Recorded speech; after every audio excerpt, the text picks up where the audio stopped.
아무도 예상치 못한 일이었습니다. 유례없는 전염력으로 세계를 마비시킨 코로나19. 코로나19로 세계 경제가 이제 전례 없는 상황을 맞이했고 여러 가지 여파가 계속 저희가 노동시장에서 진행되고 있는 상황입니다.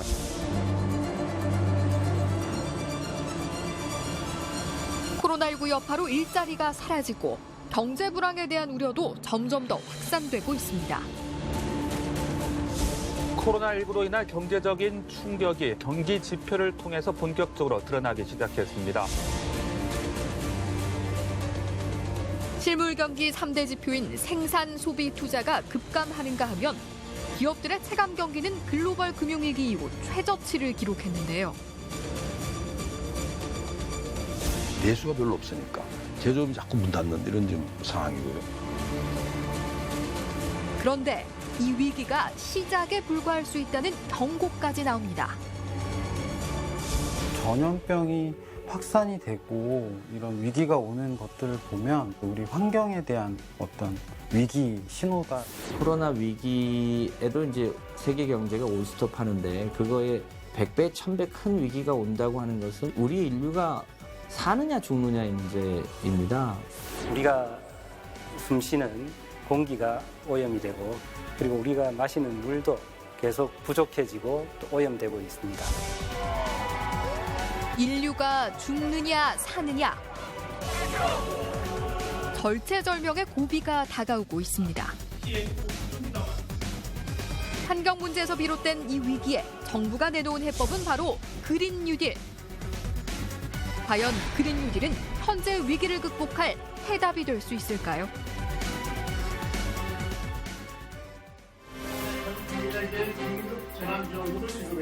그린 뉴딜은 민주당의 총선 공약이었습니다.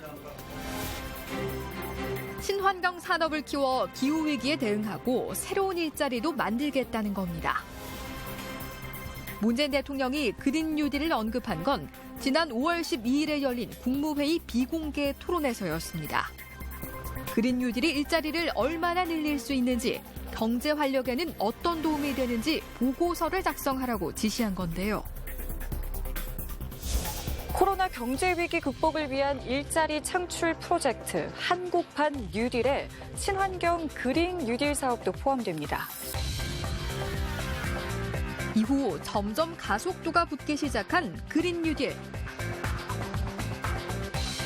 그런데 관심이 집중된 그린 뉴딜이란 정확히 어떤 의미가 있을까요?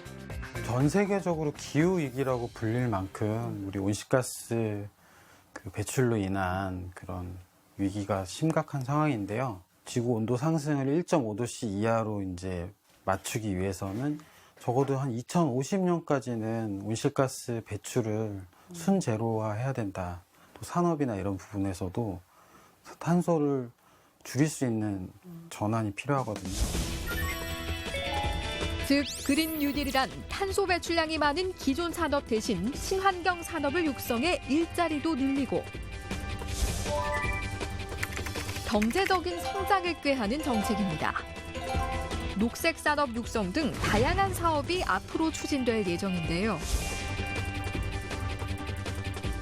그런데 하필 코로나19 위기가 닥친 이때 그린 뉴딜이 주목받는 데는 이유가 있습니다.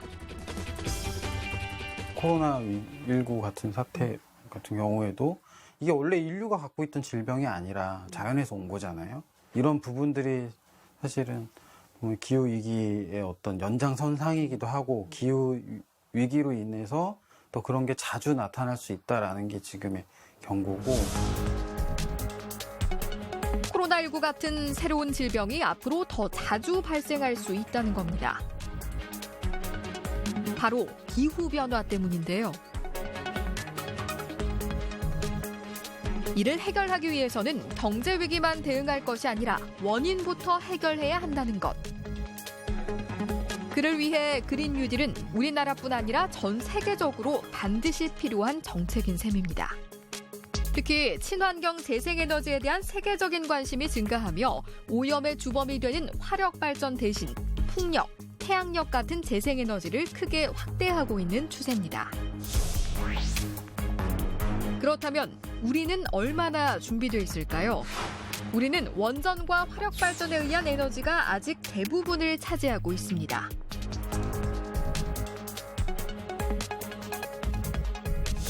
주요 선진국과 비교하면 그 차이는 더 확연하게 드러나는데요. 우리나라 재생에너지의 발전량은 OECD 회원국 중에서도 최하위 수준. 그만큼 우리나라는 친환경 산업에 대한 투자와 관심이 턱없이 부족했던 겁니다. 2017년도 기준으로 보면 전 세계에서 전기를 만드는데 재생에너지 만든 전기가 한 6% 정도 됐습니다. 근데 지금 우리는 거의 아직은 5, 6% 정도 수준 이상 못 넘어가고 있거든요. 다 그만한 잠재량도 있고 실력도 있는데 측면에서 봤을 때는 그걸 안 하고 있어서 지금 문제다. 신재생 에너지 분야에서는 아직 걸음마 수준에 불과한 우리나라. 하지만 그린 뉴딜은 이제 더 이상 피하거나 미룰 수 없는 국가적 과제가 됐다는데요.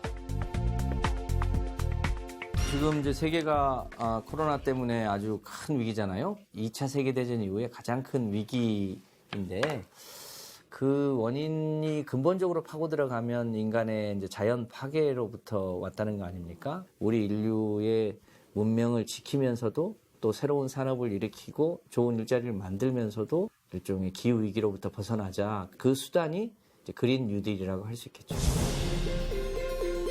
자연과 공존할 성장을 찾아야 하는 시기. 그 해법이 바로 그린 뉴딜이라는 겁니다. 게다가 코로나19로 전례 없는 경제 불황이 이어지며 제조업의 위기가 찾아온 지금. 그린 뉴딜은 이러한 위기를 정면 돌파할 새로운 기회로 인식되고 있습니다. 코로나19를 계기로 경제 환경 자체가 달라지는 만큼 새로운 경제 활력을 일으킬 분야를 찾는 건 매우 중요하다는 건데요. 우리가 사람들과 대면하는 서비스업들은 거의 문 닫았다고 보셔야 되죠. 근데 문제는 우리는 사회적 거리두기를 하면서 제조업은 그대로 가동을 했거든요. 근데 이 제조업 가동하면 뭐합니까? 수출이 잘 안 되니까. 그리고 내수가 별로 없으니까. 그린 뉴딜이 새로운 경제 성장 동력으로 주목받고 있는 겁니다. 그렇다면 그린 뉴딜은 어떤 방식으로 이루어지게 될까요?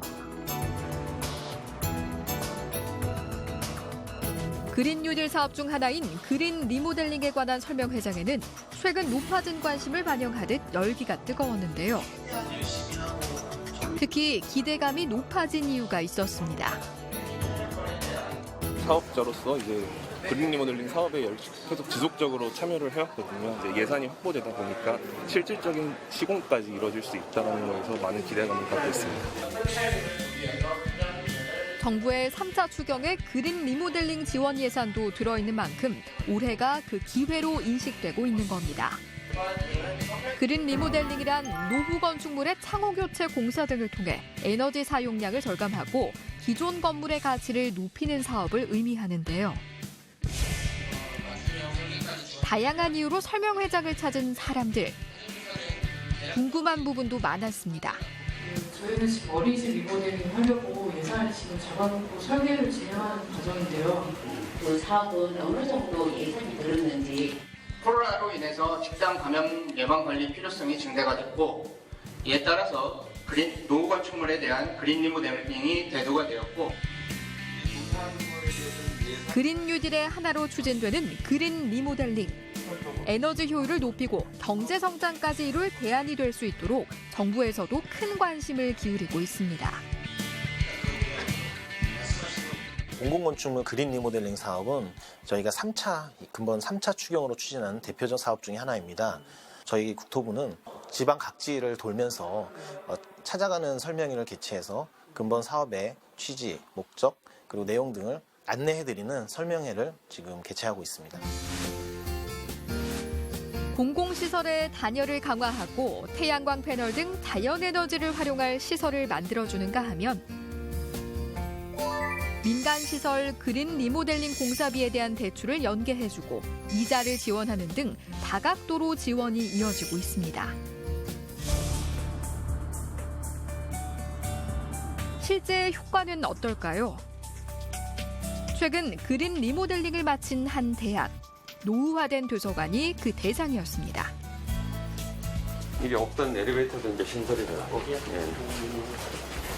지금 그러면 태양광 패널은 어디에 지금 설치되어 있나요? 지금 옥상에 지금 지붕이 있는데 이 반 정도, 2분의 1 정도가 지금 태양광으로 다 덮여 있죠. 2분의 1 정도? 예. 직접 전기를 만들어 사용할 수 있도록 도서관 건물의 옥상에는 약 500제곱미터에 달하는 면적의 태양광 패널이 설치됐습니다. 이 패널로 해서 이제 우리가 태양광으로 전력을 생산해서 이 밑에 이제 우리가 여유 전력을 발생해서 지금 우리가 친환경으로 지금 40년 된 도서관의 환경을 개선하고자 여러 계획을 짜다 그린 리모델링을 결정한 이 대학은 지난해 말 다양한 리모델링 작업을 마쳤는데요. 옥상의 태양광 패널을 제외하고도 새로 만들어진 시설이 많았습니다. 여기 이제 우리 열교환기인데 여기 전체에 다 설치되어 있거든요. 지금 이렇게 들어있는데 열교환기거든요, 여기에. 이 장치가 이제 우리가 환기 장치인데, 환기 장치 하면 이제 외부의 더운 공기나 이제 찬 공기를 바로 들여서 환기를 하면은 열효율이 떨어지니까 여기서 이제 그 외부의 공기를 현지의 온도하고 맞춰서 그러니까 교환하는 장치입니다. 에너지 효율을 높이기 위한 단열창을 비롯해 열 교환기 같은 시설을 설치해서 사용해왔다는데요.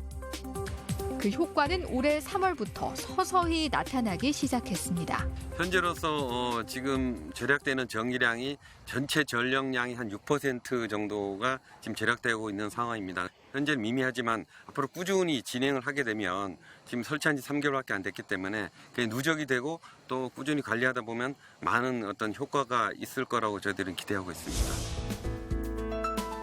뿐만 아니라 전등을 모두 LED로 교체해 무려 약 40% 가까이나 에너지를 절약할 수 있었다는데요. 에너지 성능 개선에 조금 더 포커스가 있다고 보시면 됩니다. 건물에 에너지 요구량이라는 게 있는데 근데 그 요구량은 노후 건축물일 때 굉장히 높고요. 그리고 그린 리모델링을 해서 성능이 높아지면 그 요구량이 현저히 떨어지게 됩니다. 전후 대비해서 그린 리모델링을 한 이후에는 전 대비 54% 정도 에너지 요구량이 절감된 것으로 저희가 보고 있습니다. 그린 뉴딜에 있어 중요한 사업 중 하나로 꼽히는 그린 리모델링. 에너지 효율을 높이는 건 물론이고 그 과정에서 수많은 인력들이 참여해 경기 활성화도 이룰 수 있을 것으로 기대되는데요. 세계적으로 탄소 제로를 향해 가고 있는 상황에서 앞으로는 그린 리모델링이 더욱 중요해질 수밖에 없다고 합니다. 우리가 그동안에는 집을 지을 때는 이런 에너지에 대한 고민은 사실 그렇게 크진 않았었거든요. 지금은 가장 우선해야 될 게 사실 저는 이런 온실가스 배출을 줄일 수 있는 주택을 어떻게 할 거냐라는 게 우리 주택 건축에 있어서 가장 우선적인 것 중에 하나로 고려돼야 된다고 보여지고요. 재생에너지 비중이 이미 26%나 되는 해외에 비해 우리나라는 몇 년째 5%에 불과한 상황. 아직 모든 분야에서 걸음마 수준입니다. 하지만 우리가 조금만 더 관심과 노력을 기울인다면 큰 경쟁력을 확보할 분야도 있다는데요. 바로 전기차입니다. 세계는 이미 전기차 시대로 접어들었다고 할 만큼 보급률도 높을 뿐 아니라 정부 역시 정책적으로 강력히 지원하고 있는데요. 그렇다면 현재 상황은 어떨까요? 전기차 부문도 현대자동차나 국내 유수한 자동차 회사들이 전기차를 잘 만들 수 있는 기술을 갖고 있고 지금 생산을 하고 있잖아요. 거꾸로 보면 이제 그런 나라임에도 불구하고 전기차의 비중이라든가 이런 건 되게 낮은 상황이고. 선진국에 비해 아직 투자가 많이 부족한 전기차 시장. 하지만 이 격차를 줄이기 위한 노력들은 시작되고 있습니다. 2016년부터 횡성을 전기차 특화단지로 조성한 강원도는 특히 미래형 자동차인 이모빌리티 산업을 키워 내연기관 자동차 부품 산업의 위기를 극복하고 미래 성장 동력을 확보할 수 있도록 전기차 산업을 적극 지원하고 있습니다. 대규모의 전기자동차 클러스터를 마련한 건데요. 곧 대량 생산을 앞두고 있습니다. 이게 세트. 네, 이게 지금 차체 완성된 바디입니다. 문짝이 아직 부착은 안 되어 있습니다만은 이것이 약 390여 개의 부품이 모여가지고 완성되어 있는 차체 아셈블입니다. 이게 이제 엔진룸이라 그래. 요 밑에 이제 들어가게 되고 배터리는 시트 밑에 요 밑에 배터리가 장착이 됩니다. 전기차 생산 전 과정이 바로 이곳에서 이루어지게 되는데요. 강원도에 근거지가 마련된 데는 이유가 있습니다. 전국을 다 찾아봤는데 저희 자동차를 생산할 수 있는 채적지를 못 구했어요. 근데 여기에 강원도 행성에 와보니까 폐수 처리장이 있었고 그 다음에 여기에 LNG 가스가 들어와가지고 저희들이 투자 비용을 굉장히 절감할 수 있는 요인을 여기에 가지고 있었습니다. 특히 또 저희들이 차를 만들고 나면 주행 테스트를 해야 되는데 주행 테스트를 할 수 있는 여건도 저희들이 확보를 했습니다. 전기차와 관련한 규제를 완화하는 등 다각도로 지원을 펼친 강원도. 이는 미래 성장을 위한 투자인 셈입니다. 잘 아시다시피 강원도는 산림이 82%를 차지하는 청정지역입니다. 이런 청정지역에 4차 산업혁명에 걸맞는 새로운 산업들을 유치해야만이 강원도의 청정자연을 유지하면서 또 미래의 먹거리를 창출할 수 있다 하는 것이 저희의 판단입니다. 전략적으로 지역의 중요한 사업이 된 전기차. 이곳에서 생산된 전기 차량들은 다른 전기차와 다른 특징이 있습니다. 저희들이 장점이라 그러면 일반 화물차로 개발된 것보다는 근거리용 배송 전용 차량으로 개발이 됐다. 거기에 특화된 차량으로 개발을 했다 하는 것이 저희들만의 장점이라고 보시면 됩니다. 그러다 보니까 운전석으로 내리기 편하고 또 조수석으로 내리기 편하고 문짝도 슬라이드 도어로 만들고 그래서 근거리 배송용으로 저희들이 안성맞춤으로 저희들이 개발했다 그렇게 보시면 됩니다. 앞으로 틈새 시장을 파고들어 초소형 배달용 전기차와 전기 스쿠터 등 소형 모델을 중심으로 생산할 예정이라는데요. 아직 넘어야 할 산도 많습니다. 저희들이 지금 이제 초소형 전기차에 대한 규제가 선진국에 비해서 많은 규제를 가지고 있습니다. 예를 들어서 초소형 전기차로서 주행거리를 확보를 하려고 그러면 배터리 용량이 필연적으로 많이 필요한데 차량 총 중량을 가지고 배터리 용량을 규제를 해야만 되기 때문에 그런 제약이 풀어졌으면 하는 그런 아쉬움이 있습니다. 현실과 맞지 않는 규제들이 너무 많다는 겁니다. 4차 산업의 경쟁력을 높이기 위해선 이런 불필요한 규제들을 하루빨리 완화해야 하는 일부터 선행되어야 한다는데요. 전기차의 핵심 기술을 둘러싸고 최근 세계가 새로운 경쟁을 벌이고 있을 뿐 아니라 무역 장벽도 더욱 높아지고 있기 때문입니다.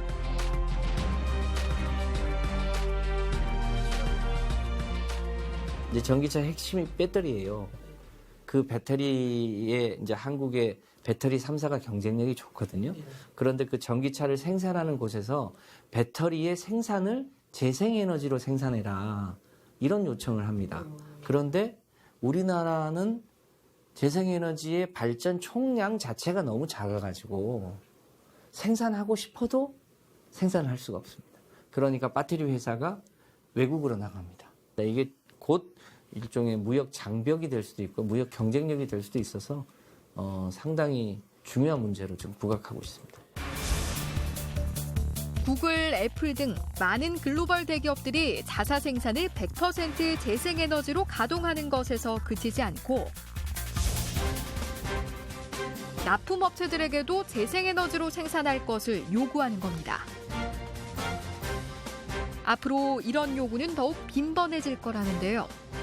다각도의 대책이 필요한 것도 이 때문입니다. 코로나19로 인해 가지고 어떤 산업들은 굉장히 앞으로 전망이 어두워요. 또 어떤 산업들은 전망이 굉장히 밝아졌습니다. 그쪽으로 자원이 이동돼야 되거든요. 그러니까 쉽게 말해가지고 여기서 일하던 사람들이 저쪽으로 이동할 수 있도록 지금은 안 되는 쪽에서 앞으로 잘 되는 쪽 이동을 할 수 있어야 되는데 이런 부분들을 개혁해 줘야 됩니다.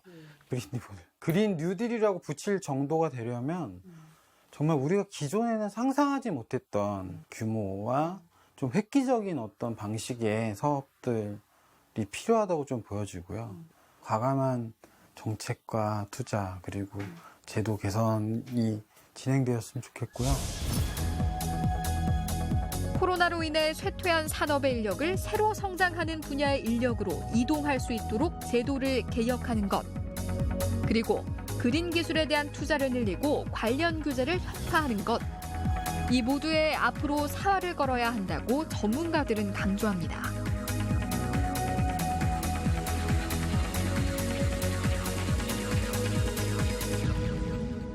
그린 뉴딜 자체가 문제가 아니고 현재 정부가 그린 뉴딜을 너무 협소하게 잡은 게 큰 문제라는 거죠. 우리가 있는 기술도 못 쓸 수 있도록 그렇게 못 쓰도록 이 규제들을 가리고 있는 거는 싹 걷어내라. 그게 바로 뉴딜이고 바로 그게 그린 뉴딜이라고 보는 겁니다. 지금까지와는 전혀 다른 모습으로 전개될 코로나 이후의 세계. 그 핵심은 친환경 분야를 중심으로 한 경제 성장으로 요약됩니다. 그 치열한 경쟁에서 우리는 과연 경쟁력이 있을까요? 그 질문에 이젠 우리 모두가 답을 찾아야 할 때입니다. 그린 뉴딜이 이제 정부만 잘해서 되는 문제는 아니거든요. 잘 참여할 수 있도록 제도를 설계하고 또 그걸 할 수 있는 지원을 충분하게 하면 국민들은 반드시 동참하고 전환을 같이 할 수 있을 거다. 코로나 때문에 세계 경제가 딱 멈췄잖아요. 인류의 이동도 멈추고 나니까 그 공간에 깨끗한 공기가 보이고 또 사라졌던 동물들이 다시 보이고 우리도 기왕이면 저런 세상에서 살아야 되는 거 아닌가? 이런 고민을 하게 된 거죠. 저희가 꿈꾸는 다음 세대에게 물려줄 자산이 이런 환경인 것 같습니다. 요즘에 포스트 코로나로 많이 우울하실 텐데 저희 다음 세대를 위해서라도 이 친환경 건축물에 많은 관심 가져주시고 저희가 더 적극적으로 동참해 주시길 당부드립니다. 친환경 산업이라는 건 전기만을 쓰는 것이 아니라 자동차에 들어가는 모든 부품들도 친환경에 관련된 부품을 사용해 주는 것이 필요하다고 생각을 합니다. 차에 사용하는 모든 부품들도 친환경에 접근할 수 있는 그런 시스템으로 가야 실질적으로 친환경에 접근할 수 있다. 그렇게 생각하고 현재 우리가 누리고 있는 환경은 우리 자손들, 미래 세대로부터 빌려 쓰고 있는 그런 환경이 되기 때문에 깨끗이 사용해서 현 상태로 또는 더 발전시켜서 후세대에게 물려줘야 될 책임이 있다고 생각을 합니다.